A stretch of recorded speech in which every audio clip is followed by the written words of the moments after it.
नमस्ते। News okay लाइभमा यहाँलाई स्वागत छ। म मनोरञ्जन शर्मा। आज पनि हामी स्थानीय समाचार साथसाथै ओके संवाद लगायतका सामग्री लिएर तपाईहरु सामु उपस्थित भइसकेका छौं। कार्यक्रमको सुरुवात गरौं स्थानीय समाचारबाट।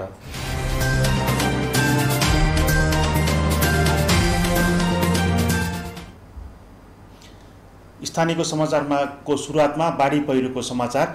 बाढी पहिरोको कारण पछिल्लो 24 घण्टामा देशका विभिन्न स्थानमा 18 जनाको मृत्यु भएको छ भने 39 जना बेपत्ता भएका छन्। त्यस्तै गरेर बाढी पहिरोको कारण देशका विभिन्न स्थानमा अहिलेसम्म 18 जनाको मृत्यु भइसकेको छ र गृह मन्त्रालयले पछिल्लो समय विज्ञप्ति जारी गरेर अझै 3 दिन लगातार वर्षा हुने जानकारी पनि गराएको छ। त्यसकारणले नदी तटीय छेउछाउमा बसोबास गर्ने पहाडी क्षेत्रमा बसोबास गर्नेहरूलाई सचेत रहन गृह मन्त्रालयले आग्रह गरेको छ। लगातार वर्षाको कारणले रूपन्देहीका नदीहरू जस्तै तिनाउ नदी, रोहिणी नदी लगायतका दानव नदीहरूमा पनि पानीको जलसतह बढेको कारण पानीको सतह बढेको छ। त्यसकारणले नदी तटीय छेउछाउमा बसोबास गर्दै आउनुभएका सर्वसाधारणलाई सचेत रहन हामी पनि आग्रह गर्दछौँ। अब बाँकी समाचार। समरीमाई गाउँपालिकाले आफ्ना महिला स्वयंसेविकाहरूले आज टेलिफोन प्रदान गरेको छ।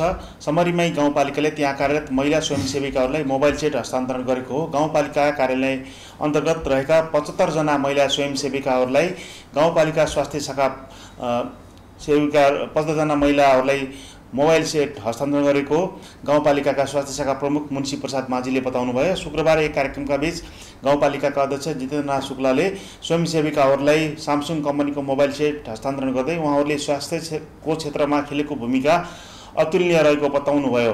उहाँले के कसरी सहयोग गर्न सकिन्छ गाउँपालिकाले योजना भएको बताउनुभयो। सो अवसरमा गाउँपालिकामा रहेका 3वटा बर्थिङ सेन्टरमा समेत 3 थान मोबाइल सेट प्रदान गरिएको थियो। महिला स्वयंसेविकाहरूलाई सरकारले वार्षिक रूपमा एक जोर पोसाक र कार्यक्रम सञ्चालन हुने दिन खाजा खर्च र कार्यक्रमको दिनमा प्रतिदिन 400 रुपैयाँका दरले यातायात खर्च उपलब्ध गराउँदै आएको छ। अब एकैछिन शारीरिक रूपमा अशक्त भएकाहरूलाई व्हीलचेयर वितरण सम्बन्धी समाचार। रोहिणी गाउँपालिकाले आफ्नो गाउँपालिका क्षेत्रमा रहेका शारीरिक रूपमा अशक्त रहेकाहरूलाई व्हीलचेयर वितरण गरेको छ।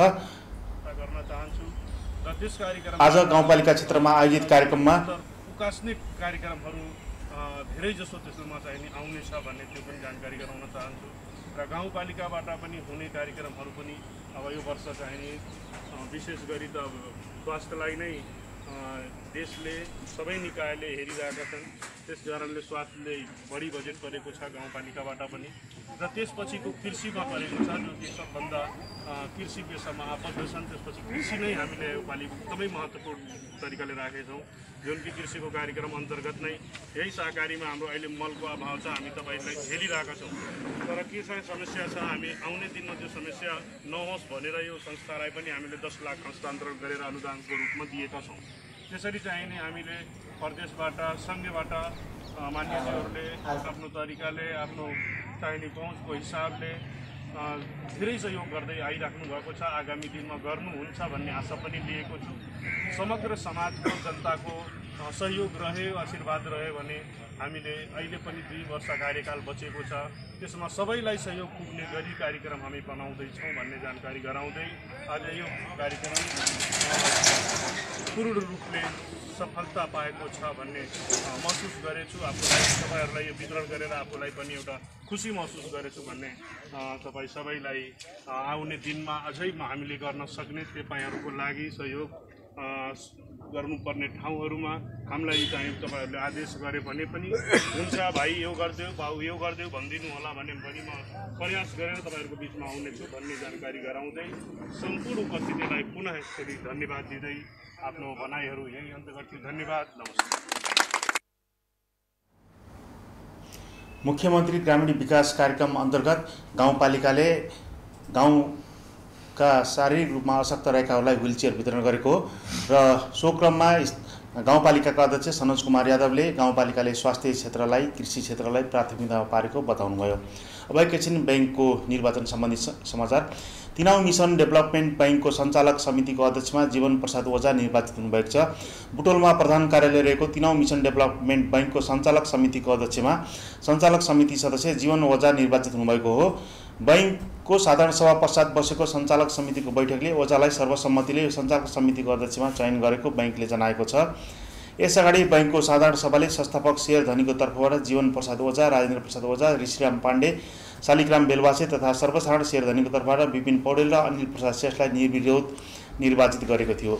बुटोलमा केन्द्रीय कार्यालय रहेको 3औं विकास बैंक, मिसन डेभलपमेन्ट बैंक र नेपाल कम्युनिटी डेभलपमेन्ट बैंक एक आपसमा गाभिएर बनेको 3औं मिसन डेभलपमेन्ट बैंकको नाममा कारोबार सुरु भएपछिको पहिलो साधारण सभाले सञ्चालकहरू र अध्यक्ष चयन गरेको हो।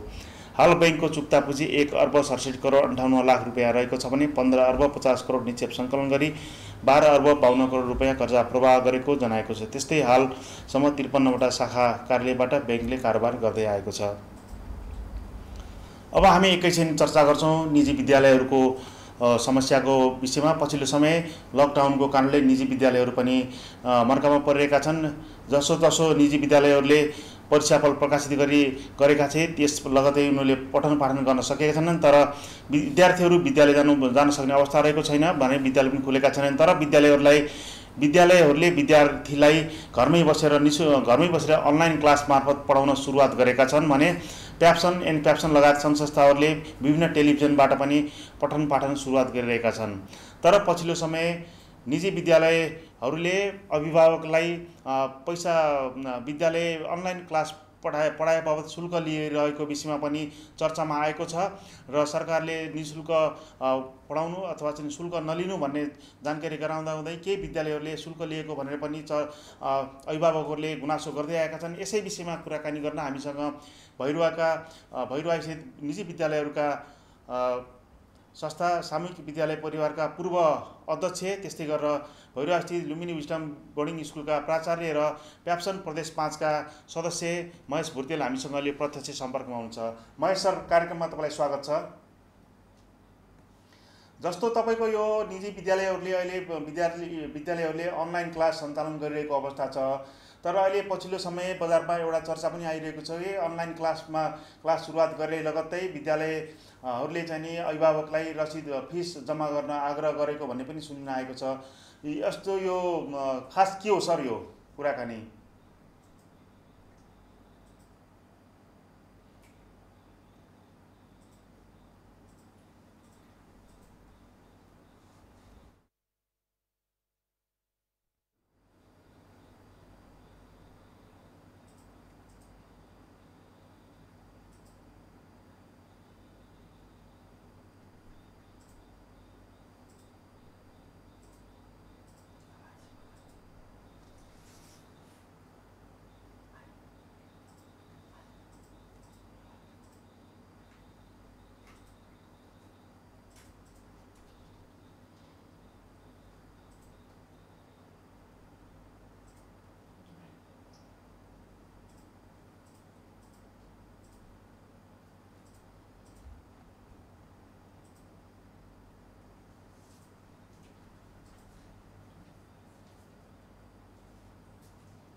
भुर्तेल सरसँग कुराकानी गर्दा गर्दै प्राविधिक समस्याले हामी पुरा कुराकानी सुनाउन सकेनौँ।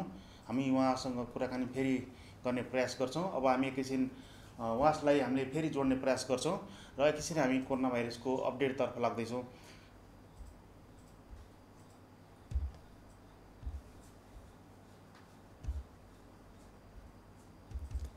अब प्रस्तुत छ कोरोना भाइरसको अपडेट। कोरोना भाइरसको अपडेटको कुरा गर्दा गएको 24 घण्टामा नेपालमा नयाँ सङ्क्रमितहरूको सङ्ख्या 118 जना थपिएका छन्। अर्थात् गएको 24 घण्टामा नयाँ सङ्क्रमितहरू 118 जना बढेका छन्। त्यस्तै गरेर निको भएको, पूर्ण रूपमा उपचारपछि निको भएर घर गएकाहरूको सङ्ख्या 8011 भएको छ भने मृत्यु भएकोहरूको सङ्ख्या 35 पुगेको छ।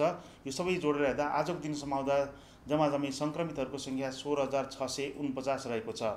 त्यस्तै गरेर पिसिआर परीक्षण 2,75,951 जना, आरडिटी परीक्षण त रोकिएको छ तर चाहिँ अहिलेसम्म 3,12,402 जनाको आरडिटी परीक्षण भएको छ भने आइसोलेसन 8,603 जनाको भएको छ। त्यस्तै गरेर क्वारेन्टाइनमा 23,910 जना रहेका छन्। पछिल्लो समय क्वारेन्टाइनमा बस्नेहरूको अवधि 14 दिन छ र 14 दिनपछि उनीहरू घर जाने भएको हुनाले क्वारेन्टाइनमा बस्नेहरूको सङ्ख्या धमाधम घटिरहेको छ र आजको दिनसम्म आउँदा जम्माजम्मै 23,910 जना क्वारेन्टाइनमा रहेका छन्। अब एकैछिन हामी प्रदेश नम्बर 5 को कोरोना भाइरसको अवस्थाबारे जानकारी लिन हामी अब जाँदैछौँ र यसको बारेमा ब्रिफिङ गर्दै हुनुहुन्छ प्रदेश नम्बर 5 सामाजिक विकास मन्त्रालयका वरिष्ठ स्वास्थ्य प्रशासक उमाशङ्कर चौधरी। जम्मा सङ्क्रमित कोभिड-19 पुष्टि भएको यो प्रदेशमा 3,969 जना देखिन्छन् भनेदेखि नेपालकै 16,649 केस कोभिड-19 पुष्टि भएको अवस्था छ।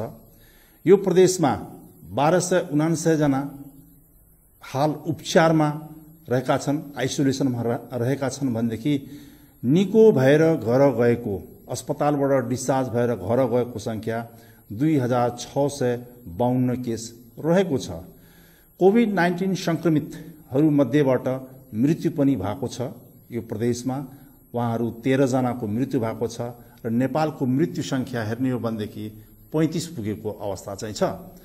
विगत 24 घण्टामा थप कोभिड-19 पुष्टि भएको केसहरू जम्मा 5 जना रहेको छ भनेदेखि 1 जना महिला र 4 जना पुरुषको सङ्ख्या रहेको छ। कोभिड-19 पुष्टि भएका सङ्क्रमितहरूलाई व्यवस्थापन गर्ने क्रममा प्रदेश सरकार सामाजिक विकास मन्त्रालयले 2 किसिमको व्यवस्थापन गरेको छ।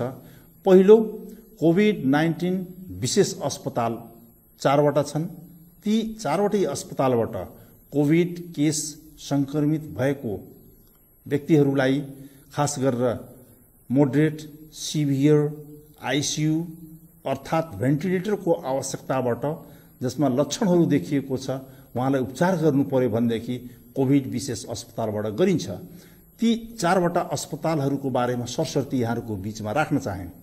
सबभन्दा पहिला सुरुवात गर्छु। लुम्बिनी प्रादेशिक अस्पताल बुटवल धागो कारखानामा सञ्चालन भएको कोभिड-19 व्यवस्थापनको अस्पताल हो। यो रूपन्देही जिल्लाको बुटवलमा रहेको छ र अहिलेसम्म यो अस्पतालमा 72 जना भर्ना भएर उपचार लिएको तथ्याङ्क हामीसँग छ भनेदेखि 78 जना पूर्ण रूपमा निको भएर घर गएको पनि अवस्था छ र अहिलेसम्म यो अस्पतालमा 12 जना आइसियुको सेवा लिइसकेको अवस्था छ।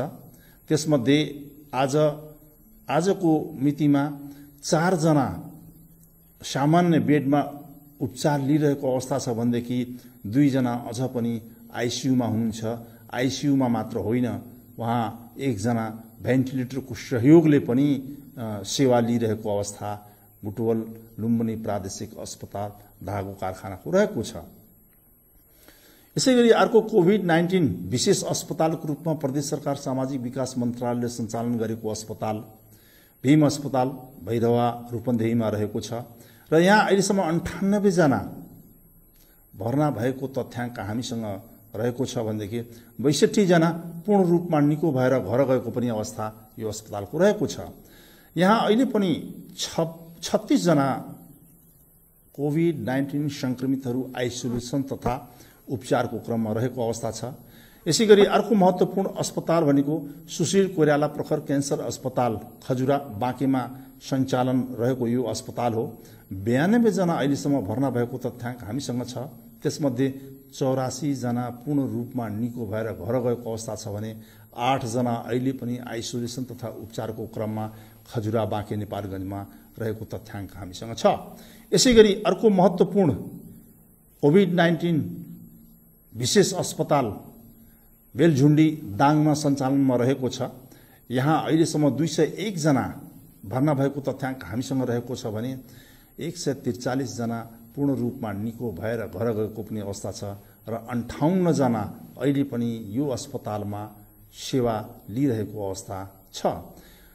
टोटलमा हेर्दाखेरि 463 जना पूर्ण रूपमा भर्ना भएको तथ्याङ्क हामीसँग प्राप्त छ भनेदेखि 12 जना आइसियुमा सेवा लिएको टोटल तथ्याङ्क हो र 367 जना पूर्ण रूपमा निको भएर घर गएको अवस्था छ भने 106 जना आजको मितिमा यी अस्पतालहरूमा आइसोलेसन तथा उपचारको क्रममा भर्ना हुनुभएको छ र 2 जना अहिले पनि आइसियु तथा भेन्टिलेटरको सहयोगबाट सेवा लिइरहेको अवस्था यो अस्पतालमा छ।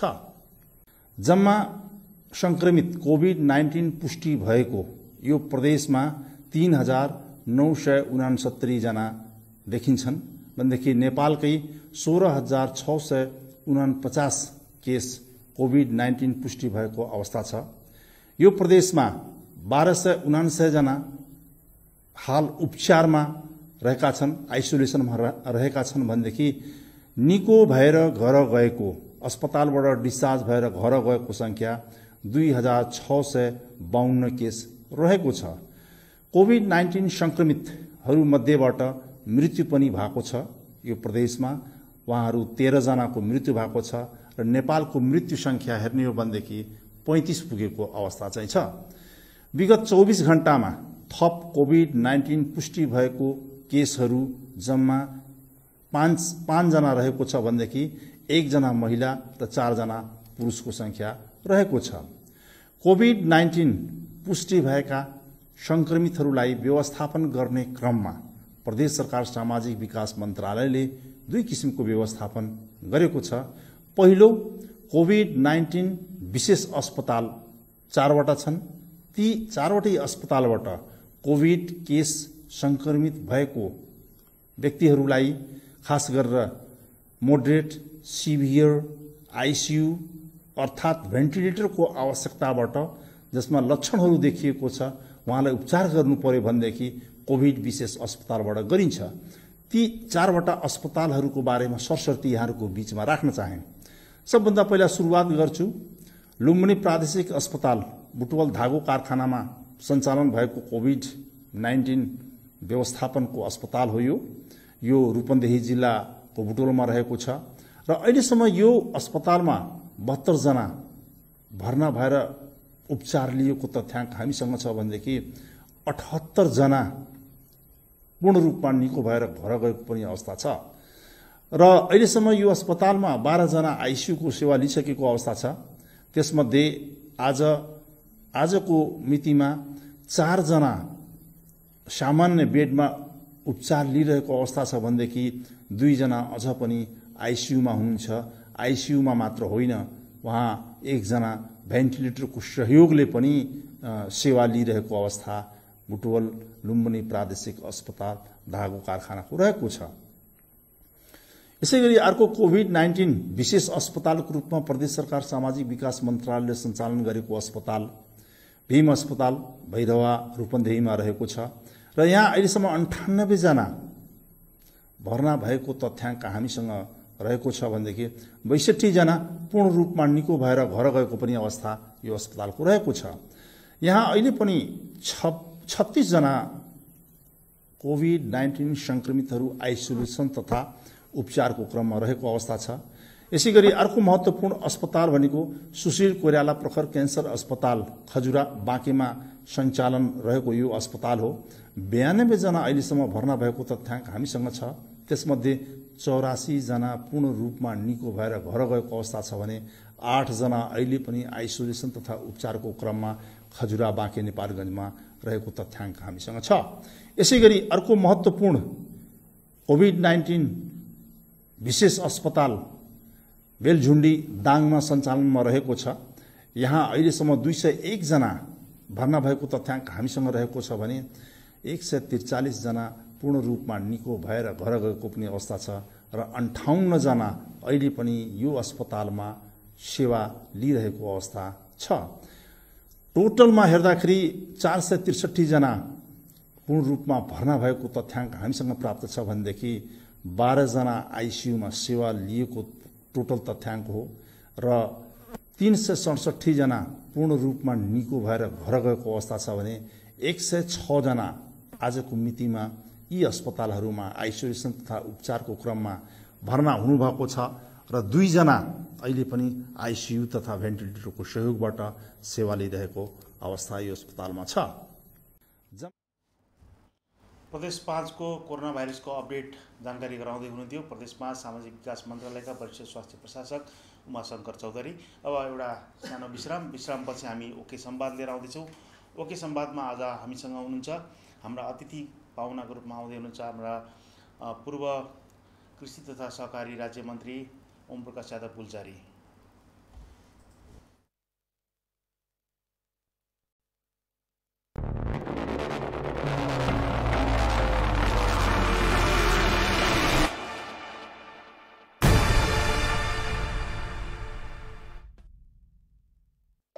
अति सुन्दर धेरै टिकाउ कहाँबाट ल्याउने अरू भन्दा कम्फर्टेबल कार्पेट कुन लाउने मैले जस्तै बुझ्नु पर्यो नयाँ जेन्सा कार्पेट नै ल्याउनु पर्यो। जेन्सा कार्पेट हाम्रो नै राम्रो अरू भन्दा बढी कम्फर्ट ब्युटी अनि भेराइटी छ किनकि बेस्ट टेक्नोलोजीमा हाम्रो देशको आफ्नै उत्पादन छ। कसम हाम्रो नै राम्रो जेन्सा कार्पेट।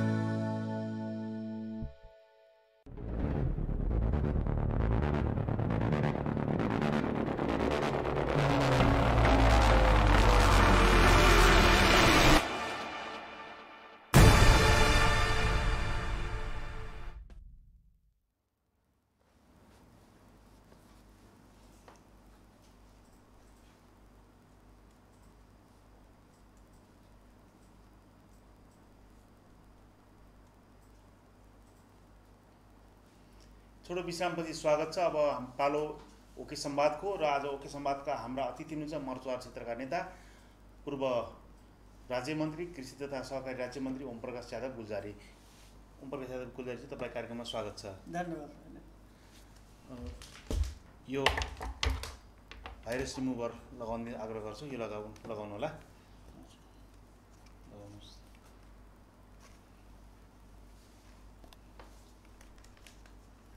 जस्तो मर्चवार क्षेत्र तपाईँको नेपालकैमा पनि अलि पनि विकट दुर्गमको रूपमा लिन्छ, परिभाषित गरिन्छ होइन। तर अहिले पनि मर्चवारको धेरै ठाउँमा बाटोघाटोहरू बिस्तारै पुगिरहेका छन्। तपाईँ ती क्षेत्रमा हुनुहुन्छ, त्यो निर्वाचित भएर मन्त्री पनि हुनुभयो तपाईँ। अहिले केमा व्यस्त हुनुहुन्छ? अहिले हाम्रो व्यस्तता भनेको मर्चवारको जसरी तपाईँ विकासको कुरा गर्नुभयो, बाटोघाटोको कुरा गर्नुभयो। अहिले बाटोघाटो र विकासको कुरा त आफ्नै ठाउँमा छ। अहिले यो देशमा अहिले कोरोनाको जुन महामारी आयो, विपद महामारी एउटा जुन आयो, त्यसमा हामीले त्यही अहिले विपदको उसमा कोरोनाको विपदको बेलामा मर्चवार लगायत सम्पूर्ण ठाउँमा जहाँसम्म हामीलाई पुग्न सके भने यो रूपन्देही जिल्लामा त्यहाँसम्म हामी पहिला त त्यसमा लाग्यो होइन। त्यसमा सचेत गराउन के हाम्रो यो नेपाली जनता र मर्चवारको जनता र यो रूपन्देही जिल्लाको जनतालाई के गर्न सकिन्छ त्यसमा लाग्यो होइन। त्यसपछि हामीले सुनौली बार्डरतिर पनि लाग्यो, तपाईँको नेपालबाट भारत जाने, भारतबाट नेपाल आउने त्यो हाम्रो मजदुर लगायत सम्पूर्ण जो नागरिकहरूलाई अब त्यहाँ पनि अब सेवा भावको हिसाबले त्यहाँ पनि लाग्यो होइन। अहिले हाम्रो अब के भन्छ अलिअलि लकडाउन अलि खुकुलो भएपछि अहिले मर्चवार लगायत मर्चवारमै भनौँ, अहिले मर्चवारमा के कस्तो अब अहिलेको त लास्ट हाम्रो अहिले क्लोजिङको र अहिले बजेटहरूको के कसरी भइरहेको छ, त्यहाँको जनता र त्यहाँ विकासको सिलसिलामा के भइरहेको छ, त्यसैमा अहिले हाम्रो दिनचर्या बितेको छ। जस्तो तपाईँको बसाइ त मायादेवी गाउँपालिकामा छ, कोनामा छ, कोना क्षेत्रमा छ। तपाईँ बसाइभन्दा अगाडिपट्टि सहर क्षेत्रका 3वटा गाउँपालिका छन्, कोटैमाई, मर्चवारी र समरीमाई। अनि तपाईँले त्यहाँका गाउँपालिकाहरूले यो कोरोना भाइरसको सङ्क्रमणको जोखिम बढिसकेपछि, लकडाउन भइसकेपछि त्यसको व्यवस्थापनलाई जुन काम गरे नि, त्यो आफू खुसी काम गर्थे अथवा चाहिँ त्यहाँको स्थानीय अरू राजनीतिक दलहरूको समेत र सँग बनाएर सरसल्लाह गर्थे अथवा चाहिँ कसरी गर्थे कार्यक्रमहरू कसरी गरे पाउनुभयो? अब त्यहाँ गाउँपालिकामा अब राजनीतिक अब कुनै अब राजनीतिक सरसल्लाह मैले त्यस्तो त खासै देखिनँ होइन। तर अब समग्र रूपमा अब जसरी उहाँहरूले त्यसको व्यवस्थापन गर्नुभयो अब त्यसलाई राम्रै भन्नुपर्छ। त्यसको एउटा अभिभावकका रूपमा हामी लगायत सम्पूर्ण वाच गर्ने र गएको बेलामा के कसै कमी कमजोरी छ, के सहयोग गर्न हामीले सकिन्छ, के सहयोग चाहिएको छ भने हामीले ठाउँ ठाउँमा क्वारेन्टाइनमा गाउँपालिका अध्यक्षहरूसँग वडामा जुन हाम्रो क्वारेन्टाइन बसे त्यहाँ पनि हामीले आफ्नै बुद्धि विवेकलाई र उहाँहरूको सहयोग कसरी गर्ने, नेपाली जनता र हाम्रै क्षेत्रको जनतालाई सहयोग कसरी गर्ने त्यो हिसाबले नै हामीले उहाँहरूलाई सहयोग गरेको। उहाँहरूले पनि अब अरू मान्छेसँग र राजनीतिक हिसाबले अब त्यस्तो एउटा आधिकारिक रूपमा त हामीले त देखेन, तर एउटा व्यक्तिगत रूपले पनि त्यो सहयोग लिनुभयो होला, सरसल्लाह गर्नुभयो होला। त्यो एउटा समग्रमा हामीले उहाँहरूको कसरी के सहयोग गर्न सकिन्छ, आफ्नै क्षेत्रको जनता र यो नेपाली जनता, यो जिल्लाको जनतालाई कसरी हामीले सहयोग गर्न सकिन्छ भने त्यही हिसाबले हामीले उहाँहरूको क्रियाकलाप हेऱ्यौँ। तपाईँ पछिल्लो समय हरेक दिन हरेक गाउँपालिकाहरूमा पुगिरहनु भएको छ मर्चवार क्षेत्रको होइन।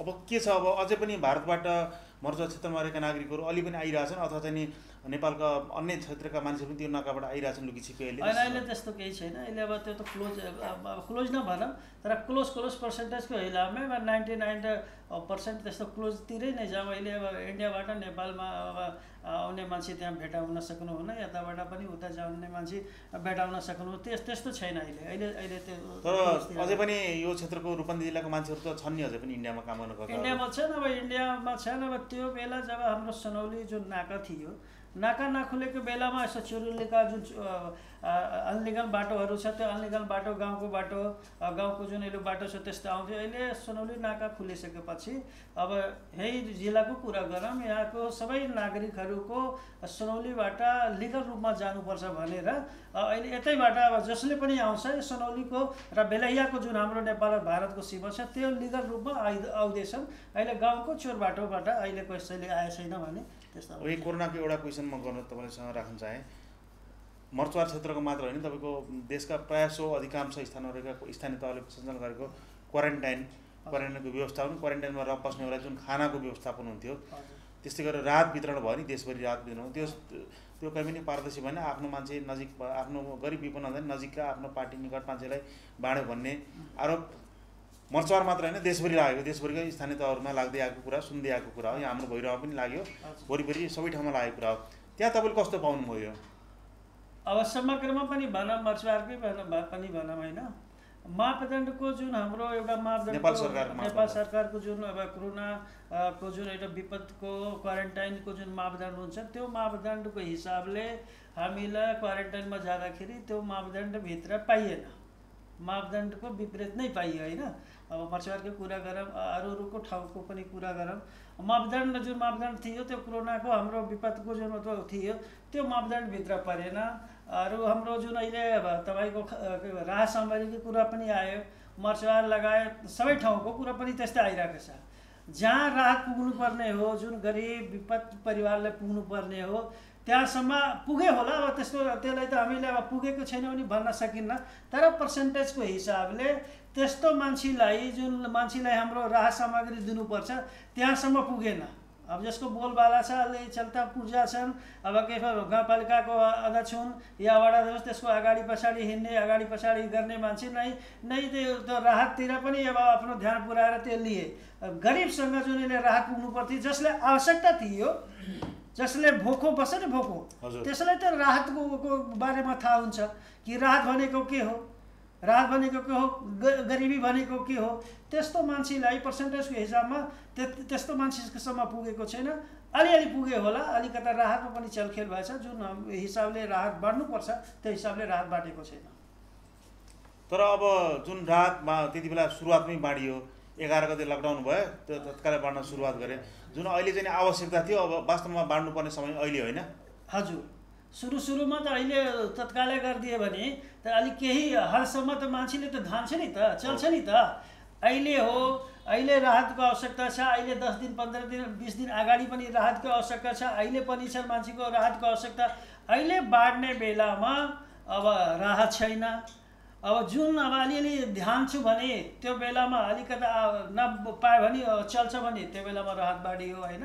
त्यसले गर्दाखेरि राहतको आवश्यकता अहिले पनि छ, 10 दिन अगाडि पनि छ। त्यस्तो बेलामा राहतको व्यवस्थापन र राहत बाँड्नुपर्छ मेरो एउटा भनाइ हो, मेरो पनि एउटा जिज्ञासा।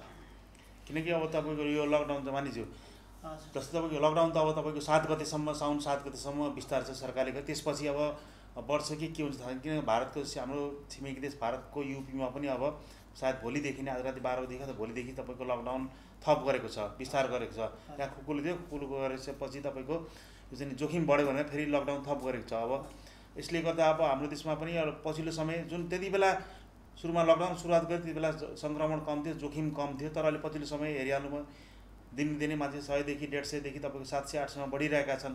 मृत्यु पनि 35 जना पुग्यो। तर अब तपाईँको जोखिम बढ्दै जाँदा खुकुलो पनि भएको छ, डर पनि छ, तर गरिब विपन्नहरूलाई चाहिँ आवश्यक पनि छ राहत अहिले। अब यसको लागि स्थानीय तहले सोच्नुपर्छ। तपाईँ पूर्व मन्त्री पनि हुन्छ, तपाईँले दबाब दिन मिल्दैन यस्तोमा स्थानीय तहहरूलाई होइन। अब त्यसमा त पूर्व मन्त्रीको हैसियतले एउटा नेपाली नागरिकको हैसियतले पनि दबाब दिन मिल्छ। एउटा हाम्रो जुन अब पूर्व मन्त्री छन्, अब जनताले जुन एउटा हामीले एउटा लगाइदिएछ मन्त्रीजी भनेपछि त जनताले पनि अपेक्षा गर्छन् मन्त्रीजी गएर बोल्दै हुन्छ भन्ने हुन्छ नि। त्यो हो मन्त्रीको हिसाब, पूर्व मन्त्रीको हिसाबले पनि एउटा नेपालको नागरिकको हैसियतले पनि हामीले दबाब गर्न मिल्छ, भर्न पनि मिल्छ। सकेसम्म त्यसको अब कहाँ त्यसको नेतृत्व गर्नुपर्छ भने तपाईँकै मार्फत मैले भन्न चाहन्छु भने यो जिल्लामा र कहीँ पनि त्यस्तो आवश्यक परेको खण्डमा हामी पनि दबाबको दिनको लागि त्यसको नेतृत्व गर्न लिन म पनि तयार छु। अब एकैछिन तपाईँको मर्चुवारको विकासको कुरा गरौँ। यो कोरोना भाइरसलाई पछाडि मर्चुवारले त मन्त्रीहरू पनि धेरै पायो। पछिल्लो मन्त्री सायद तपाईँ नै होला, तपाईँ र हाम्रो शुक्लाजी हुनुभयो होइन। तर यति धेरै मन्त्रीहरू पायो तपाईँको पञ्चायतको बेलादेखि नै हो सायद, त्यति बेलादेखि 46 पञ्चायत गइसक्यो, 46 सालदेखि मन्त्री पाउँदै आएको छ, मन्त्री अवसर पनि पाइरहेको छ। तर मर्चुवारले विकास पाएन भन्छ नि, किन होला यो मर्चुवारमा विकास हुन नसक्ने कारण के होला?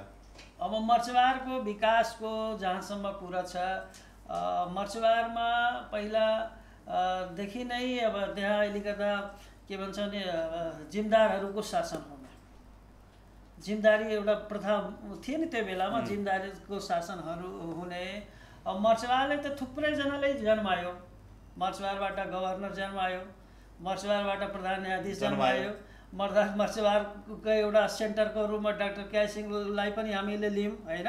मर्चुवारबाट थुप्रै ठुलो पदमा पुगेकी मान्छे नेपाल टेलिभिजनको महाप्रबन्धक तपाईँको नेपाल टेलिभिजनमा होइन थुप्रै पदमा मर्चुवारले पुगायो। तर मर्चुवार जहाँको त्यहाँ बसियो। मर्चुवार अहिलेसम्म पिछडिएको छ। मर्चुवारमा ठुलो पदमा त मन्त्री पनि पाइयो होइन, त सबैले गरे। तर तपाईँ पनि मन्त्री हुनुभयो, म पनि मन्त्री भयो होइन। तर मर्चुवारबाट म त निर्वाचित थिएन। अहिलेसम्म मर्चुवारको जनताले मलाई अहिले त्यो ठाउँमा पुर्याएको छैन। म भन्न खोजेको भने मैले अहिले यो रूपन्देही जिल्लाको अहिले भैरवा क्षेत्रको यहाँको जनताले मलाई त्यो ठाउँमा पुगाएको। मर्चुवारबाट मैले त प्रतिनिधित्व गरेन। तर मन्त्रीको हिसाबले भन्नुहुन्छ भने मन्त्री त पुरै देशकै हुन्छ होइन, त्यो हिसाबले त्यसको जिम्मेवारी मेरो हो। तर क्षेत्रको हिसाबले मर्चुवारको क्षेत्रको जनताले अहिले मलाई कहाँ पुर्याएछ त? भैरवाको जनताले पुर्याएछ। भैरवाको जनताको यो क्षेत्रको जनताको लगानीमा माथि छ। एउटा कुरा मर्चुवारमा जतिपट्टि प्रतिनिधि आए, चाहे मर्चुवारको मन्त्री भयो या मर्चुवारबाट सांसद भयो, मर्चुवारको ठुलो पदमा भने सबभन्दा पहिला मर्चुवारको विकासको सम्बन्धमा उहाँहरूको जिम्मेवारी हो। मर्चुवारमा अहिले विकास भएको छैन, त्यसको लागि के गर्नुपर्छ? अब त्यही मर्चुवारलाई भडभैलो बनाउने, मर्चुवारमा जाने, अर्को कुरा लगाउने, ठुलो कुरा गर्ने, मर्चुवारको विकास नगर्ने, त्यसले गर्दाखेरि मर्चुवार पिछडिएको हो। मर्चुवारको जबसम्म त्यहाँ हाम्रो मानसिकता चेन्ज हुँदैन, मर्चुवारको जनतालाई मर्चुवारको विकास कसले गर्छ? व्यक्ति भनेको एउटा पार्ट हो, तर मर्चुवारको विकासमा कसले गर्छ? कुन पार्टीले गर्न सक्छ? कुन व्यक्तिले गर्न सक्छ? मर्चुवारको नेतृत्व कसको हातमा हुनुपर्छ? मर्चुवारमा अहिले जनसङ्ख्याको हिसाबले, मतको हिसाबले बुझ्नुहुन्छ भने दलित छन्, जनजाति छन्, गरिब छन्, विभिन्न परिवारको त्यहाँ जनसङ्ख्या छ। तर त्यो वर्गको मान्छेको नेतृत्व छैन मर्चुवारमा। सांसदकै कुरा गरौँ, मन्त्रीकै कुरा गरौँ, तपाईँको ठुलो हाम्रो जुन सार्वजनिक पदहरू हुन्छ न्यायाधीशको जसरी मैले कुरा गरेँ, मैले अहिले गभर्नरको कुरा गरेँ, त ठुलो ठुलो घरानाको मान्छे, संसद पनि ठुलो घरानाको मान्छे, गरिब विपन्न परिवारको मान्छे छैनन्, दलित परिवारको मान्छे छ। जनसङ्ख्या भनेको भोट भनेको तल्लो स्तर गरिब स्तरको छन्, नेतृत्व भनेको ठुलो र जिम्मेदारको हातमा छन्। त्यसले गर्दाखेरि मर्चवारको विकास हुन सके छैन। अब मर्चवारको विकास कसरी हुन्छ? गरिब दलित विपन्न परिवारको जब नेतृत्व हुन्छ, त्यस परिवारभित्रको मान्छे त माथिसम्म पुग्छ, मात्रै मर्चवारको विकास हुन्छ।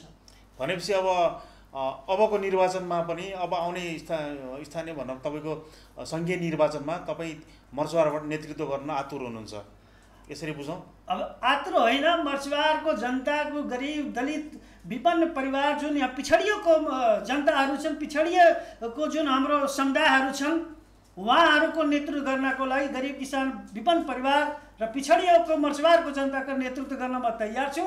त्यहाँको जनताले उहाँको जनताले मलाई जिम्मेवारी दियो भने मैले नेतृत्व गर्छु र मर्चवारको विकासको लागि म नेतृत्वमा नपुगे भए पनि, म संसद नभए पनि अहिलेदेखि पनि मैले मर्चवारको विकासको लागि लागिरहेको छु। मर्चवारको विकास हुन्छ अनि जनताले त्यहाँ मलाई जिम्मेवारी अलि झन् जिम्मेवारी दिदियो भने म नेतृत्व गर्न तयार छु। तपाईँ अहिले पछिल्लो समय सत्तासीन पार्टी नेकपामा आबद्ध हुनुहुन्छ। नेकपामा तपाईँ प्रवेश गरेको पनि धेरै समय भइसक्यो। तपाईँको त अब यो केन्द्रीय नेताहरू, जिल्ला स्तरीय प्रदेशका नेताहरू, मन्त्रालयमा राम्रोसँग जानुहुन्छ, बेला बेला फोटो पनि आउँछ, तपाईँले यो लिएर आयो त्यो लिएर आउनुहुन्छ। पछिल्लो समय केन्द्रीय बजेटबाट के काम भएको छ त्यो ठाउँमा? अब केन्द्रीय बजेटबाट अहिलेकै कुरा गरौँ, अहिलेको जुन केन्द्रीय बजेट तपाईँको बजेट अहिले भएको छ, अहिले बजेट भाषण भयो, अहिले तपाईँको बुटवलको मगरघाटदेखि तपाईँको मर्चवारको भारतको सिमानासम्म 4 लाइनको बाटो बेथरी हुँदै आयो। बेथरी त एउटा छुट्टै अब छ, त्यो मैले भन्छु तपाईँलाई। अहिलेको बजेटमा जुन अहिले व्यवस्था, अहिले बजेट जुन हाम्रो केन्द्रीय बजेट सङ्घीय बजेट जुन अहिले भयो, त्यसमा अहिले बजेट छुट्याएको छ। बुटवलको मगरघाटदेखि बिचमा तिनाउ खोला राखेर त्यसको वरिपरि त्यो भारतको सिमानासम्म बाटो बनाउने एउटा त्यो केन्द्रको बजेट आयो हैन। पूर्वाधार विकास कार्यक्रमलाई निरन्तरता दिने। अब केन्द्रीय बजेटको हिसाबले एउटा हाम्रो मजगामादेखि अगाडि जाने एउटा पर्सामा चौक आउँछ, त्यहाँबाट एउटा बाटो तपाईँको बनगाई भएर करौता पुग्छ। त्यो बाटोलाई स्तर उन्नति गर्ने, ठुलो बनाउने त्यो केन्द्रीय बजेटमा अहिलेको जुन बजेट भाषण भयो त्यसमा त्यो बजेट भएछ। 45 करोड रुपियाँ तपाईँको डिपिआर गर्नेलाई पनि केन्द्रीय बजेटमा यो पालि छुट्याइएको छ। त्यो एउटा केन्द्रीय बजेट भयो। तपाईँको प्रदेशको पनि बजेट छ। प्रदेशको बजेट भनेको अहिले हाम्रो जुन अहिले त्यो के भन्छन् तामनगरदेखि अहिले अमुवादेखि जुन बेथरीदेखि अहिले बाटो आइरहेछ, अहिले त्यही 2-4 दिनभित्र हाम्रो अहिले त्यसको टेन्डर हुँदैछ। बजेट होइन, टेन्डर हुँदैछ। 2 महिनापछि त्यो कामै सुरु हुन्छ। अहिले त मर्चवारको विकासको प्रदेश र केन्द्रबाट त्यस्तो बजेट अहिले विकासमा मर्चवार अगाडि बढ्दैछ, फड्को मार्दैछ। भनेपछि तपाईँको प्रयास पनि अतुलनीय छ भन्ने बुझ्नु पर्यो। अब मैले अब कसरी भन्ने, अब त्यो अब जनताले बुझ्ने कुरा, मैले आफ्नो कुरा आफै गर्न मिल्दैन। अब जनताले हेर्दैछ, बुझ्दैछन् कसको प्रयासबाट हुँदैछ, त्यो जनताले थाहा छ। तपाईँ कति सालमा पहिलो संविधान सभाको निर्वाचनमा? मैले पहिले संविधान सभाको निर्वाचन 2064 मा रूपन्देही क्षेत्र नम्बर 2 बाट भैरवा। त्यति बेला चाहिँ रूपन्देही क्षेत्र नम्बर 2 को क्षेत्र त्यहाँ मर्चवारको कुन गाउँपालिकासम्म थियो? गाउँ गाविससम्म त्यति बेला मर्चवारको गाउँपालिका वडा भनौँ एउटा 2टा वडा। अहिले हाम्रो यो गरगट्टी पर्छ नि, वार्ड नम्बर तपाईँको 7 र वार्ड नम्बर 8। एउटा त्यो के भन्छन् हाम्रो सियारीतिर थियो, सियारीको एउटा वडा कि 2टा वडा त्यो थियो। अरू मर्चवारको कुनै यसमा थिएन। मेरो आफ्नै गाउँ हो, मेरो आफ्नै घर, मेरो आफ्नै भोट मैले आफैले हाल्न पाएन। मेरो घर त्यो बेलाको 2064 सालको निर्वाचनमा, संविधान सभाको निर्वाचनमा मेरो आफ्नै भोट, मैले आफ्नै भोट अर्कै मन्नीलाई दिनु पर्यो। मेरो आफ्नै घर अर्को निर्वाचन क्षेत्रमा थियो, मैले आफ्नै भोट आफ्नै हाल्न पाएन। तर तपाईँ चाहिँ 2 नम्बर किन रोज्नु भएको फेरि तपाईँले? अब 2 नम्बर रोजेको होइन, 2 नम्बर जनताको, भैरवाको जनता, यो क्षेत्रको त्यो बेलाको निर्वाचनको त्यो बेलाको जनताको चाहना अनुसार पार्टीले यहाँ खटाइयो, पार्टीले त्यहाँ उतार्यो। यहाँ 2 नम्बर क्षेत्रको जनता, भैरवाको क्षेत्रको जनताको चाहना थिए। त्यही हिसाबले मैले रूपन्देही क्षेत्र नम्बर त्यो बेलाको निर्वाचन क्षेत्र नम्बर 2 मा यहाँ आइयो र यहाँ यो क्षेत्रको मैले मेरो जीवनमा, मेरो लाइफमा कसै कुनै क्षेत्रको जनताको योगदान छ भने यो भैरवाको जनताको, त्यो बेलाको क्षेत्र नम्बर 2 को जनताको ठुलो योगदान छ। अहिले मैले तपाईँको मिडिया मार्फत अहिले जुन यहाँ कुरा गर्दैछु, त्यहाँ भैरवाको क्षेत्रको जनताको योगदान छन्। मैले मेरो जीवनमा यो त्यो बेलाको स्थिति घटनाहरू जुन थियो अहिलेसम्म मैले जिन्दगीमा मेरो याद हुन्छ। भैरवाको जनताको क्षेत्र नम्बर 2 को जनताको माया, ममता, प्यार र उहाँले मेरो जीवन दान दिनुभएछ, मलाई यहाँ माथिसम्म पुर्याउनु भएछ। अहिले जुन म बोलिरहेको छु त्यो भैरवा क्षेत्रको, त्यो क्षेत्र नम्बर 2 को जनताको योगदान हो। भनेपछि त्यति बेलाको मन्त्रीको योगदान पनि मर्चुवारको होइन, भैरवाको हो, यही क्षेत्रकै हो। तपाईँ त्यति बेला मधेसी जनाधिकार फोरमबाट निर्वाचित हुनुभयो। त्यसपछि पार्टी संविधान सभा निर्वाचनपछि मन्त्री पनि हुनुभयो। त्यसपछि पार्टी छोडेर अर्को मधेसवादी दलमा जानुभयो। मधेसवादी दल भनेको एउटै मधेसवादी दल हो, एउटा मधेसवादी एजेन्डा हो। फोरम भनेको र त्यो सद्भावना भनेको त्यसको कुनै एजेन्डा छैन। अहिले त्यो फोरम सद्भावना जति जे थिए अब सबै मिलेर एउटै एजेन्डामा काम गरेको। त्यस सद्भावना पछिल्लो समय तपाईँ चाहिँ नि पार्टी किन छोडेर कम्युनिस्ट पार्टीमा आबद्ध हुनुभयो? अब त्यसको अब थुप्रै कुराहरू छन् होइन। अब तपाईँको मुख्य कुरा होला नि। मुख्य कुरा भनेको अब मैले भन्छु, कम्युनिस्ट अब मधेसवादी पार्टी भनेको अहिले कोही मधेसवादी पार्टी छैन। तपाईको मैले यो मिडिया मार्फत, तपाईको लाइफ मार्फत मैले भन्न चाहन्छु। अब कसैले यहाँ मधेसको कुरा गर्छ, उहाँको नैतिकता छैन नि। मैले डिस्कसन गरेर बहस गर्न कुनै नेता आउँछ भने कुनै दिन तपाईँले राख्नुहुन्छ भने मैले डिस्कसन बहस गर्न तयार छु। अहिले को मधेसवादी दल? अहिले जनता समाजवादी पार्टी, अहिले त राष्ट्रिय पार्टी हो नि त। हिमाल पहाड तराईको पार्टी त मधेसको पार्टी कसले भन्छ? मधेसको कुरा मात्रै कसले गर्छ? मैले हेर्छु यहाँ दुनियाँको मधेसको कुरा आउँछ। मधेसमा अहिले कुनै पार्टी छैन, मधेसको कुनै पार्टी छैन। मधेसको कुरा मैले मधेसको पार्टी हो, म मधेसको नेतृत्व गर्दैछु, त्यो कल्पना मात्र हो। त्यो बेलामा थियो मधेसी पार्टी, मधेसी जनाधिकार फोरम थियो, सद्भावना थियो। अब त्यो अहिले पार्टी नै छैन, मधेस शब्दै छैन त के को मधेसी? कसरी मधेसी पार्टी भन्ने? अहिले राष्ट्रिय पार्टी भन्ने होइन। त्यो मधेसको कुरा मैले किन छोडेर मधेसवादी पार्टी कम्युनिस्टतिर गए? अब मधेसवादी पार्टी नै छैन, राष्ट्रिय पार्टी हो। जनता समाजवादी पार्टी राष्ट्रिय पार्टी भयो नि त। मधेस शब्द कहाँ छ नि त त्यहाँ? तब जब के भन्छ राम्रो राष्ट्रिय पार्टी हो। राष्ट्रिय पार्टी भनेको नेपाल कम्युनिस्ट पार्टी पनि हो। नेपाल कम्युनिस्ट पार्टी मैले मधेसमा मैले बसेर, मधेसी पार्टीमा बसेर मधेसको राजनीति खेरे के। अहिले नेपाल कम्युनिस्ट पार्टी राष्ट्रिय पार्टीमा बसेर गरिबको लागि लड्ने, अब दलितको लागि लड्ने। हाम्रै समुदायमा गरिब छ नि त, दलित छ नि त, मधेसी छ नि त, मुस्लिम छ नि त। सबै समग्र रूपमा सबैको अधिकारको लागि लड्ने। त्यो बेलामा हामी जब मधेसी पार्टीमा लागे, त्यो मधेसको लागि आन्दोलन गरे, त्यो बेलाको परिस्थिति र अहिलेको परिस्थिति, त्यो बेलाको राजनीति र अहिलेको राजनीति फरक छ। त्यसले गर्दाखेरि जब सबैको लागि लड्न छ भने त नेपाल कम्युनिस्ट पार्टीमा बसेर लड। गरिब किसान मजदुर विपन्न परिवारको नेतृत्व गर्ने पार्टी। त्यसले गर्दाखेरि मैले मधेसीवादी पार्टी, त्यो बेलाको मधेसवादी पार्टी त छँदै छैन। अहिले उहाँ पनि राष्ट्रिय पार्टी हुनुहुन्छ। जसरी उहाँले हिमाल पहाड तराईको कुरा उठाउनुहुन्छ, जसरी अहिले नेपाल कम्युनिस्ट पार्टीमा लगेर नै अब के भन्छ, अब मधेसमा हामीले आन्दोलन हेऱ्यो के मधेसको 8 महिनाको नाकाबन्दी हेरियो। नाकाबन्दी हजुर पनि मैले पनि थिएँ, मैले पनि भाषणमा भन्दैछु हो, किन छोडे त? त्यही नाकाबन्दीमा हामीले भने यत्रो आन्दोलन भयो, पूर्वदेखि पश्चिमदेखि सैकडौँ मधेसी नौजवानहरू शहीद भए। हाम्रो त्यो बेलाका नेताहरू हामीले नै भने यो संविधान अधुरो संविधान। मेरो संविधान जबसम्म संशोधन हुँदैन, देशको कुनै निकायमा हामीले चुनावमा भाग लिन्नौँ, यो संविधानलाई मान्दैनौँ हामीले। मैले भन्न खोज्छु, म डिस्कसन र बहस गर्न तयार छु। त्यही मुखबाट हामीले भने संविधान मान्दैन, देशको कुनै पनि चुनावमा भाग लिँदैनौँ। त्यही संविधानलाई मानेर स्थानीय निकायको चुनावमा, गाउँपालिकाको चुनावमा लडियो नि त मधेसवादी दलले। त्यो बेलामा मोर्चा थिए, मोर्चाबाट उपेन्द्र यादव लड्नु भयो नि त। गाउँपालिकाको अध्यक्ष लडाउनु भयो, वडामा लडाउनु भयो। यो नाकाबन्दी के को लागि? कसैको वार्ड अध्यक्ष बनाउनको लागि नाकाबन्दी भएको हो? यत्रो ठुलो आन्दोलन त्यसको लागि हो? कसैले गाउँपालिकाको अध्यक्ष बनाउनको लागि हो? अहिले मैले हेरेँ तपाईँको समाचारमा फला गाउँपालिकाको अध्यक्षले यसरी भने, फला गाउँको पालिका, त्यो आन्दोलन कसैलाई गाउँपालिकाको अध्यक्ष बनाउनको लागि आन्दोलन थिएन। यो आन्दोलन कसैलाई नगरपालिकाको वार्ड अध्यक्ष बनाउनको लागि आन्दोलन थिएन। यो आन्दोलन मधेसको अधिकारको लागि थियो, संविधान संशोधनको लागि थियो। यो संविधान मान्दैन, हामीले पनि भनेको हो।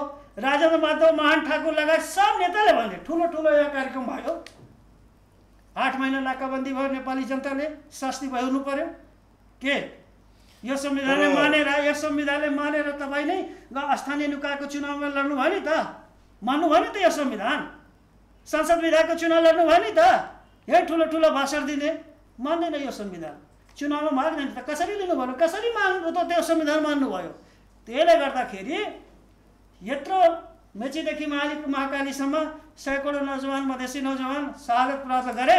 50 लाख रुपियाँ हाम्रो सरकार आउँछ। 50 लाख रुपियाँ छ नि त अहिले सरकार 2 नम्बर प्रदेशमा, खै त 50 लाख। त्यसले गर्दाखेरि मधेसीलाई कसैले धोका दिएछ भने, त्यसै समुदायको नेताहरूले, त्यसै समुदायको मान्छेले धोका दिएछ। त्यही क्रियाकलाप हेरेर हामीले मधेसवादी पार्टी भनौँ, त्यो बेलाको मधेसवादी पार्टी छोडेर नेपाल कम्युनिस्ट पार्टीमा लागेको। नेपाल कम्युनिस्ट पार्टीमा लागेर दलित, गरिब, किसान, मजदुर, मधेसी सबैको अधिकारको लागि लड्ने। त्यस्तो केही परिस्थिति आउँछ भने पार्टीभित्र बसेर लड्ने। त्यसले गर्दा मैले मधेसवादी पार्टी छोडेर नेपाल कम्युनिस्ट पार्टीमा लागेको हो। भने तपाईँले जुन निर्णय गर्नुभयो त्यो राम्रो निर्णय थियो? मैले त भन्दैन मैले राम्रो निर्णय गरेँ कि नराम्रो निर्णय गरेँ, त्यो जनताले नै बताउँछ कोही निर्णय गरे। तर संविधान जारी भइसकेपछि संविधान त्रुटिपूर्ण छ भने तपाईँ पनि सडकमा आउनु भयो नि त्यति बेला? आए, त्यो बेला आए। संविधान त्रुटिपूर्ण छ भने आउनुभयो, तर पछि अहिले चाहिँ नि तपाईँको विचारमा संविधान अब पूर्ण छ त? नेकपा प्रवेश गरिसकेपछि अब पूर्ण संविधान छैन भने नेकपामा प्रवेश गरेर संविधानमा कहाँ त्रुटि छन्, कहाँ अधिकार छैन, दलित, मधेसी, मुस्लिम कसको अधिकार यो संविधानमा छैन। त्यही नेकपामा बसेर त्यो अधिकारको लागि लड्ने। त्यो नेकपाले मधेसीको माग पुरा गर्छ, मुस्लिमको माग पुरा गर्छ, दलितको माग पुरा गर्छ। त्यसले गर्दाखेरि हाम्रो एजेन्डा भनेको नेकपामा गएपछि हाम्रो एजेन्डा छैन। हामीले मधेसको कुरा उठाउँदैन, मुस्लिमको कुरा उठाउँदैन, दलितको कुरा उठाउँदैन। कसैले केही भन्छ भने त्यो बेमानी कुरा हो। मधेसको लागि यही पार्टीमा भएर हामीले मधेसको लागि आवाज उठाउने, मधेसको अधिकार यही पार्टीमा बसेर दिलाउने हो। त्यसको लागि पार्टीमा पनि सङ्घर्ष गर्ने हो।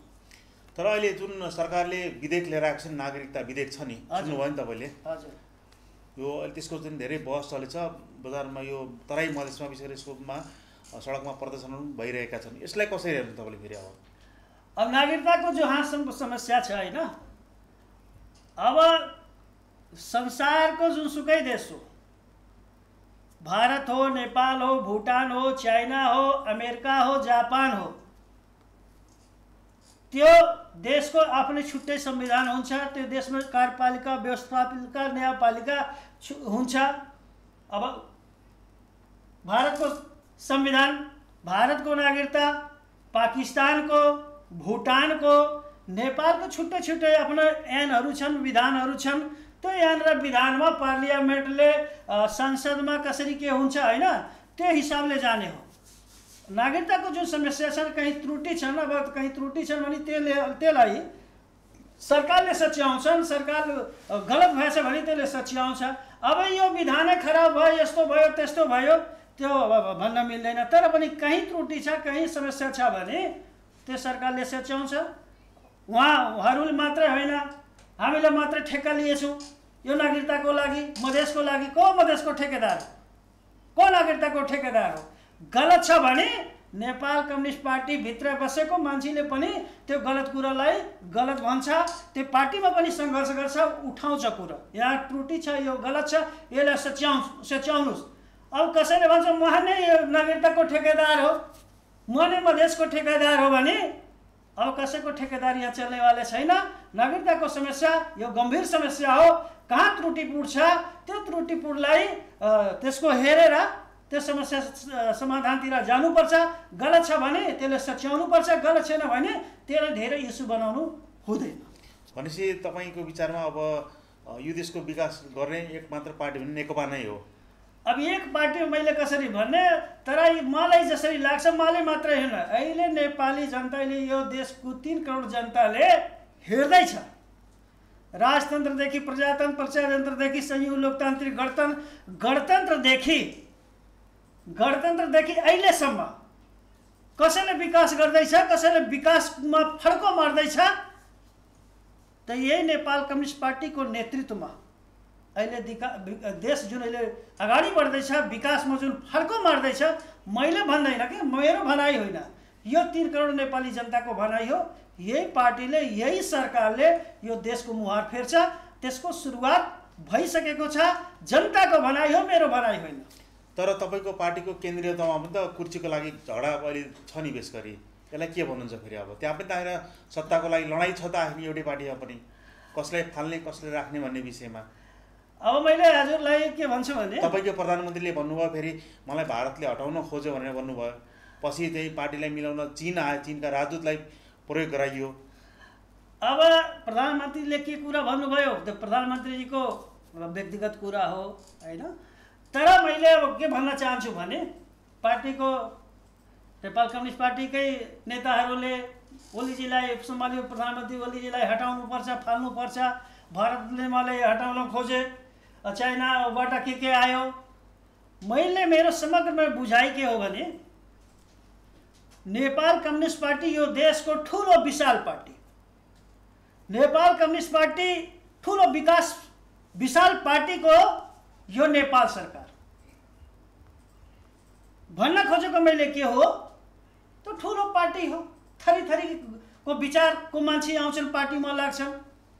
पूर्वको मान्छे हुन्छन्, पश्चिमको मान्छे हुन्छन्, दक्षिणको मान्छे हुन्छ, उत्तरको मान्छे, तराईको मान्छे त्यो पार्टीमा हुन्छन्, हिमाली मान्छे त्यो पार्टीमा हुन्छन्, त्यो पहाडको पनि मान्छे हुन्छन्। सबै समुदायतिरको पार्टी ठुलो नेपाल कम्युनिस्ट पार्टीमा थरी थरी विकार बोकेको त्यो मान्छे हुन्छ।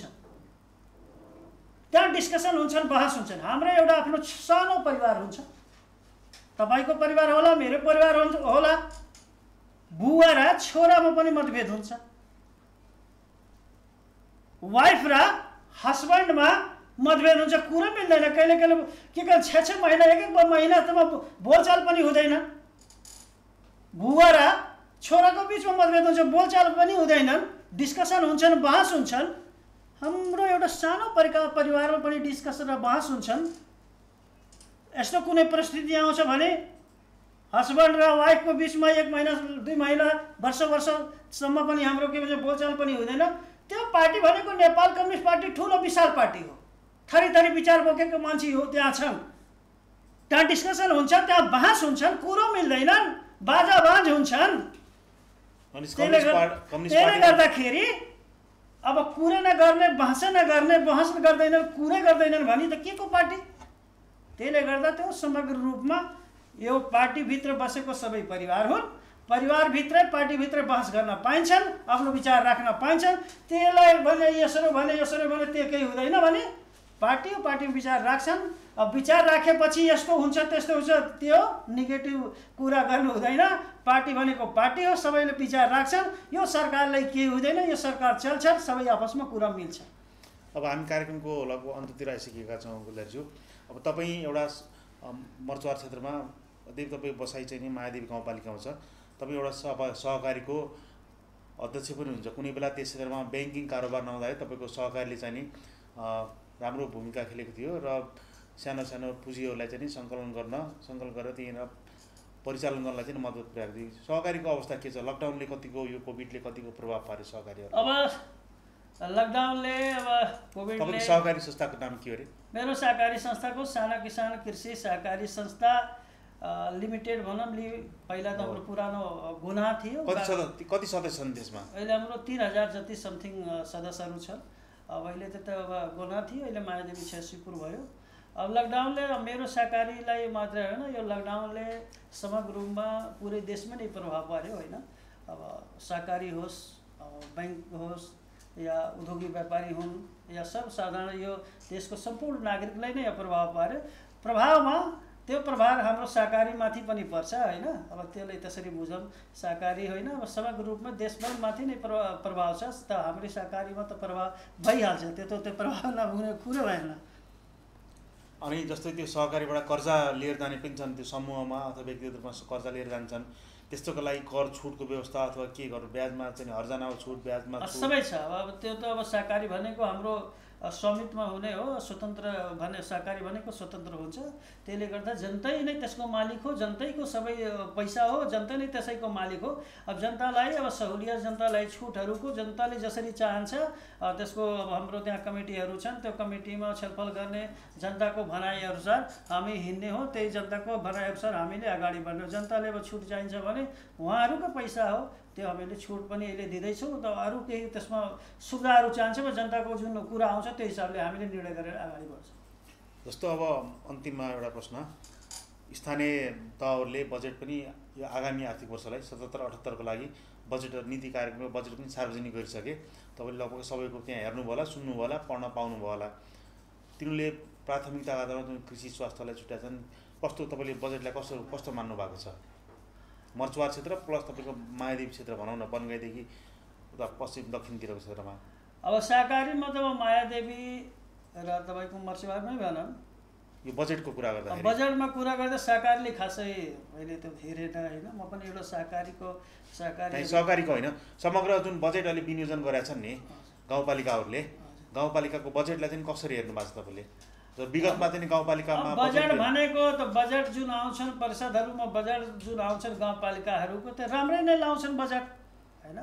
बजेट लाउने बेलामा, परिषद गर्ने बेलामा त बजेटको रूपरेखा समग्रमा राम्रै हुन्छ, हेर्नमा र सुन्नमा राम्रो लाग्छ।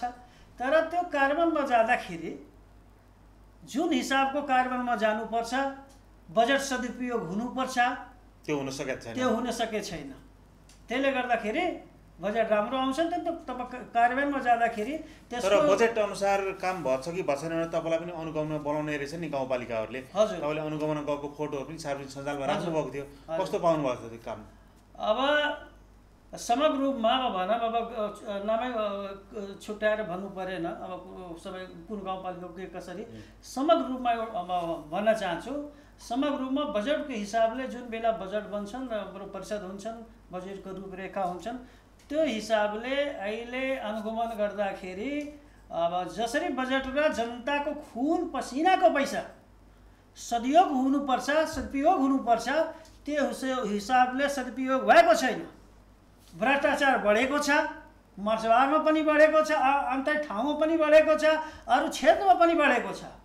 जनताको खुन पसिनाको पैसा जुन हिसाबले सदुपयोग हुनुपर्छ त्यो हिसाबले सदुपयोग भएको छैन, भ्रष्टाचार बढेछ। भ्रष्टाचारलाई नियन्त्रण गर्नको लागि हाम्रो अभियान छ। त्यो अभियान कुनै पार्टीको अभियान होइन, हामीले जसरी जान्छौँ अनुगमनमा जान्छौँ नि त, हाम्रो कुनै पार्टीको अभियान होइन। भ्रष्टाचार उन्मूलन गर्नुपर्छ, भ्रष्टाचार गर्नु हुँदैन, गर्नु दिँनुहुन्न भने त्यो सचेतना गर्नको लागि हाम्रो समग्र रूपमा सामाजिक संस्थाहरू, अरू पार्टीको मान्छेहरूले पनि हाम्रो अभियानमा छन्। भ्रष्टाचारको लागि उन्मूलन पनि गर्नुपर्छ, त्यसको लागि समग्र रूपमा हामीले अहिले के भन्छ अनुगमन भनौँ या के जे हामीले जुन शब्द पनि प्रयोग गरौँ त्यो हामीले गर्दैछौँ। अब केही हदसम्म अलिकता वाच गरिदियो भने, अलिकता ढकढकाइदियो भने के हदसम्म त्यो नियन्त्रण आउन सक्छ। हाम्रो अभियान जारी छ, मर्चवारमा भ्रष्टाचार मुक्त अभियान जारी छ, त्यही हिसाबले हामीले काम गर्दैछौँ। अन्तिममा मेरो एउटा प्रश्न जिज्ञासा, मर्चवारलाई कृषि क्षेत्र बनाउनुपर्छ अथवा चाहिँ उद्योगहरूको हब बनाउनुपर्छ, के गर्नुपर्छ, कसरी विकास गर्नुपर्छ मर्चवारको?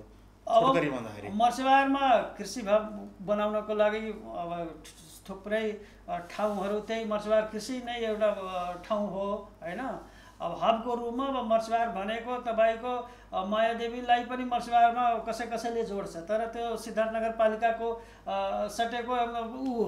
मर्चवारमा कृषि हब बनाउनुपर्छ। मर्चवारको लागि कृषि हब बनाउनको लागि सरकारले पनि त्यहाँ पहल गर्दै हो। त्यसले गर्दा समग्र रूपमा मर्चवार कृषि क्षेत्र हो, कृषिमा नै मर्चवारले अगाडि बढाउनुपर्छ मेरो भनाइ हो। हाम्रो स्टुडियोमा आइदिनु भयो, मर्चवारबाट आएर बोलिदिनु भयो, यसको लागि धेरै धेरै हाम्रो टिमको तर्फबाट तपाईँलाई धन्यवाद दिन चाहन्छु। अन्तमा के छ भन्नुपर्ने कुराहरू अब गरिमा? सबभन्दा पहिला त मेरो व्यक्तिगत तर्फबाट र सम्पूर्ण मर्चवार क्षेत्रवासीको तर्फबाट र हाम्रो सहकारी संस्थाको तर्फबाट तपाईँ लगायत तपाईँको सम्पूर्ण टिमलाई, न्युज ओके लाइभको टिमलाई, सबै तपाईँहरूलाई धेरै धेरै धन्यवाद छ।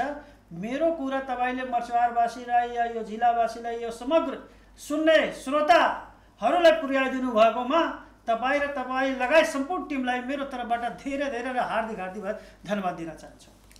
हुन्छ त, कोरोना भाइरसको सङ्क्रमणको जोखिम बढ्दछ। आफ्नो कार्यक्षेत्रमा रहँदाखेरि स्वास्थ्यको ख्याल गरेर कार्य सम्पादन गर्नु होला। हाम्रो शुभकामना पनि छ तपाईँलाई। तपाईँलाई धेरै धेरै धन्यवाद।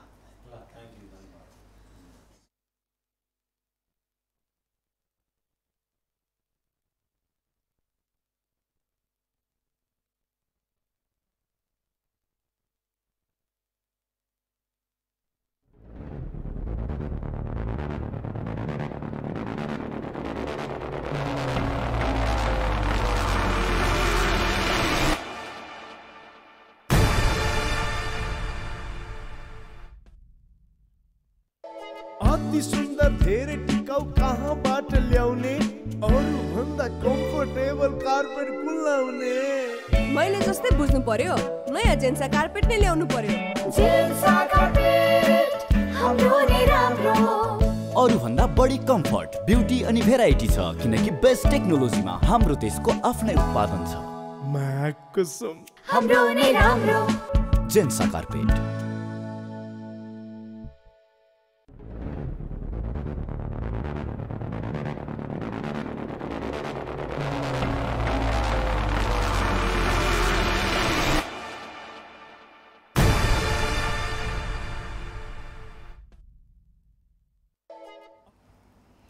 अब कोरोना भाइरसको अन्तर्राष्ट्रिय अपडेट।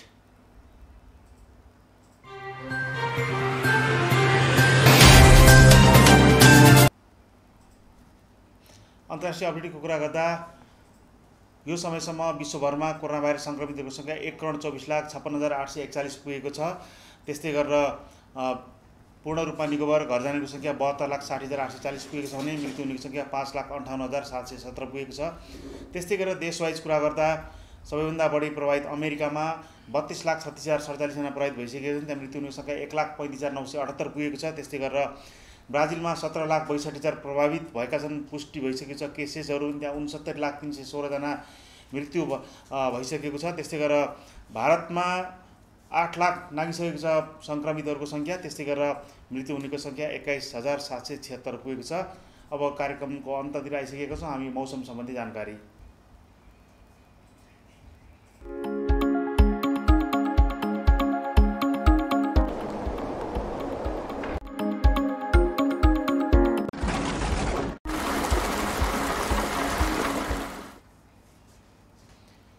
मौसमको कुरा गर्दा आज राति देशभर सामान्यदेखि पूर्ण बदली रही, साथै प्रदेशका धेरैजसो स्थानहरूमा मेघ गर्जनदेखि चट्याङसहित हल्कादेखि मध्यम वर्षाको सम्भावना रहेको छ। प्रदेश नम्बर 1, प्रदेश नम्बर 2, बागमती प्रदेश, गण्डकी प्रदेशका धेरै स्थानहरू र प्रदेश 5 र सुदूरपश्चिम प्रदेश, कर्णाली प्रदेशको 1-2 स्थानहरूमा भारी वर्षाको सम्भावना रहेको छ। हाम्रो प्रदेशमा पनि हिजो बेसगरी पानी परेको थियो, आज बिहानसम्म पानी परिरहेको थियो। त्यसैले नदी किनारका क्षेत्रमा बसोबास गर्दै आइरहनुभएका सर्वसाधारणहरूलाई नदीको सतह बढ्न सक्ने, खोलाको सतह बढ्न सक्ने भएकोले सतर्क रहनुहोला, हाम्रो आग्रह छ। आज भइरहेको अधिकतम तापमान 29.2 डिग्री सेल्सियस, न्यूनतम तापमान 24.5 डिग्री सेल्सियस र वर्षा 135.3 मिलिमिटर मापन भयो। त्यसै गरेर नेपालगञ्जको अधिकतम तापमान 31.8 डिग्री सेल्सियस रह्यो भने न्यूनतम तापमान 24.4 डिग्री सेल्सियस। त्यसै गरेर वर्षा 77 मिलिमिटर मापन भयो। त्यसै गरेर सुदूरपश्चिम सहर धनगढीको अधिकतम तापमान 31 डिग्री सेल्सियस, न्यूनतम तापमान 26 डिग्री सेल्सियस र वर्षा 14.9 मिलिमिटर भयो। त्यसै गरेर राजधानी काठमाडौँको अधिकतम तापमान 27 डिग्री सेल्सियस, न्यूनतम तापमान 21 डिग्री सेल्सियस र वर्षा 28.4 डिग्री रह्यो। त्यस्तै गरेर पूर्वाञ्चलको सहर विराटनगरको अधिकतम तापमान 31 डिग्री सेल्सियस, न्यूनतम तापमान 26.4 डिग्री सेल्सियस र वर्षा 3.7 डिग्री सेल्सियस रह्यो। त्यस्तै मध्यपूर्वको सहर जनकपुरको अधिकतम तापमान 30.8 डिग्री सेल्सियस, न्यूनतम तापमान 26.5 डिग्री सेल्सियस र वर्षा 8.4 मिलिमिटर रह्यो। यो मौसमको जानकारी सँगसँगै आजको कार्यक्रमबाट बिट मार्ने बेला भइसकेको छ। हाम्रो सम्पूर्ण युनिट तपाईँहरूसँग बिदा माग्दछ। यदि इन्जेलसम्म हाम्रो धैर्यतापूर्वक कार्यक्रम हेरिदिनु भयो यसको लागि धन्यवाद दिँदै हामी बिदा चाहन्छौँ। नमस्ते, शुभरात्रि। र यसपछि हामी तपाईँलाई देखाउँदै प्रत्यक्ष जोड्न चाहन्छौँ प्रधानमन्त्रीले राष्ट्रको नाममा गरेको सम्बोधनतर्फ।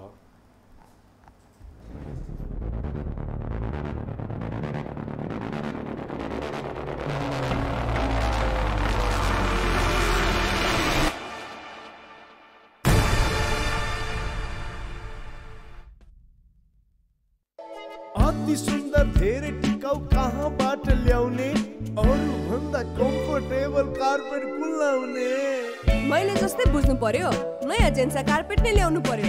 जेन्सा कार्पेट हाम्रो नै राम्रो। अरू भन्दा बढी कम्फर्ट, ब्युटी अनि भेराइटी छ किनकि बेस्ट टेक्नोलोजीमा हाम्रो देशको आफ्नै उत्पादन छ। कसम हाम्रो नै राम्रो। जेन्सा कार्पेट।